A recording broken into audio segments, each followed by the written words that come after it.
भारत ही नहीं, अगर हम बात करें दुनिया की सबसे भूतिया जगह की तो कुलधरा का नाम सबसे ऊपर आता है। राजस्थान के जैसलमेर से 14 किलोमीटर दूर मौजूद कुलधरा गांव, जो पिछले 200 सालों से वीरान पड़ा हुआ है। ऐसा माना जाता है कि इस गांव को साल 1300 में पालीवाल ब्राह्मण समाज ने सरस्वती नदी के किनारे इस गांव को बसाया था। किसी समय इस गांव में काफी चहल पहल रहा करती थी, लेकिन आज ऐसी स्थिति है कि यहाँ कोई इंसान भटकने से भी डरता है और 200 सालों से इस जगह पर फिर से बसावट नहीं हुई है। चलिए आपको इस गांव की कुछ दिलचस्प बातें बताते हैं। कुलधरा गांव मूल रूप से ब्राह्मणों द्वारा बसाया गया था, जो पाली क्षेत्र से जैसलमेर चले गए थे और कुलधरा गांव में बस गए थे। इस गांव की पुस्तकों और साहित्यिक वृत्तांतों में कहा जाता है कि पाली के एक ब्राह्मण कधान ने सबसे पहले इस जगह पर अपना घर बनाया था और साथ में एक तालाब भी खोदा था, जिसका नाम उसने उधनसर रखा था। पाली ब्राह्मणों को पालीवाल कहा जाता था। लोकप्रिय मिथक के अनुसार 1800 के दशक में गांव के मंत्री सलीम सिंह के अधीन एक जागीर या राज्य हुआ करता था, जो कर इकट्ठा करके लोगों के साथ विश्वासघात किया करता था।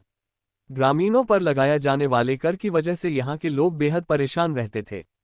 ऐसा कहा जाता है कि सलीम सिंह को ग्राम प्रधान की बेटी पसंद आ गई और गांव वालों को इस पर धमकी दे डाली कि अगर उन्होंने इस बात की विरोध करने की कोशिश की तो वह और कर वसूल करने लगेगा। अपने गांव वालों की जान बचाने के साथ साथ अपनी बेटी की इज्जत बचाने के लिए मुखिया समेत पूरा गांव रातों रात फरार हो गया। गांव वाले गांव को वीरान छोड़कर किसी दूसरी जगह पर चले गए। ऐसा कहा जाता है कि गांव वालों ने जाते समय गांव को ये श्राप दिया था कि यहां आने वाले दिनों में कोई नहीं रह पाएगा।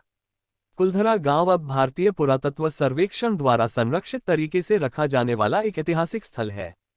पर्यटक यहां घूम सकते हैं और उस समय के दौरान ऐसा क्या हुआ था, जैसी झलकियां आपको यहां देखने को मिल जाएंगी। कुलधरा क्षेत्र एक विशाल क्षेत्र में फैला हुआ है, जिसमें लगभग 85 छोटी बस्तियां शामिल हैं। गांवों की सभी झोपड़ियां टूट चुकी हैं और खंडहर हो चुकी हैं। यहाँ एक देवी मंदिर भी है, जो अब वो भी खंडहर हो चुका है। मंदिर के अंदर शिलालेख है, जिसकी वजह से पुरातत्वविदों को गांव और इसके प्राचीन निवासियों के बारे में जानकारी इकट्ठा करने में मदद मिली है। गांव में आप रोजाना सुबह 8 बजे से शाम 6 बजे तक घूमना फिरना कर सकते हैं। चूंकि ये जगह भूतिया मानी जाती है, इसलिए स्थानीय लोग सूर्यास्त के बाद द्वार बंद कर देते हैं।